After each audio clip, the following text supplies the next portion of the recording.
Salam şagirdlər, bugün sizə riyaziyyat düsturlarını daha rahat öyrənmək, daha rahat yadda saxlamaq, eyni zamanda daha rahat axtarıb tapmaq və istifadə etmək üçün hazırlanmış bir proqram haqqında məlumat vermək istəyirəm. Play Store-a girib riyaziyyat yazdıqdan sonra axtarışa veririk və bu formada bir proqram çıxır. Riyaziyyat kök altında X kimi bir ikonu var. Proqram biraz aşağılardadır. Play Store-a yeni yüklənib. Rəylərə də atacağım. Linkini oradan yükləyə bilərsiniz. Buradan yüklədikdən sonra açırıq.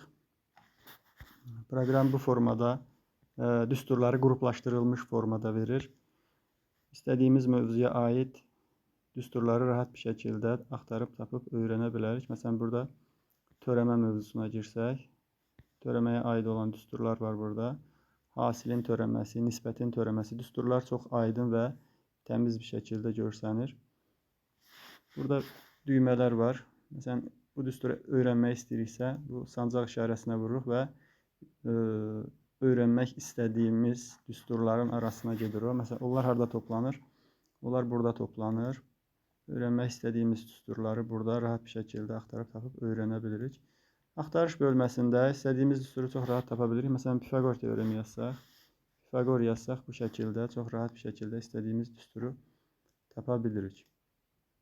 Düsturları həmçinin siniflər üzrə də qruplaşdırmaq olur. Məsələn, burada 7-ci sinif bassaq, 7-ci sinifə aid olan düsturlar bu şəkildə qruplaşdırılır. Bundan başqa öyrənməyə başla və yarışma kimi də hissələr var. Düsturları öyrənmək üçün siniflər üzrə düsturları öyrənmək olur və mövzular üzrə də düsturları öyrənmək olur. Düsturları öyrənmək üçün bu şəkildə bir neçə mərhələsi var. Bu mərhələlərdən keçib hər mərhələdə 5 düsturu rahat bir şəkildə öyrənə bilirik. Yarışma da milyonçu tipli bir yarışmadır. 1-dən 15-ə qədər suallar verilir. Çətinliyə doğru artır gedərək 1-dən 15-ə doğru. Əyləncəli şəkildə də düsturları rahat bir şəkildə öyrənə bilərik.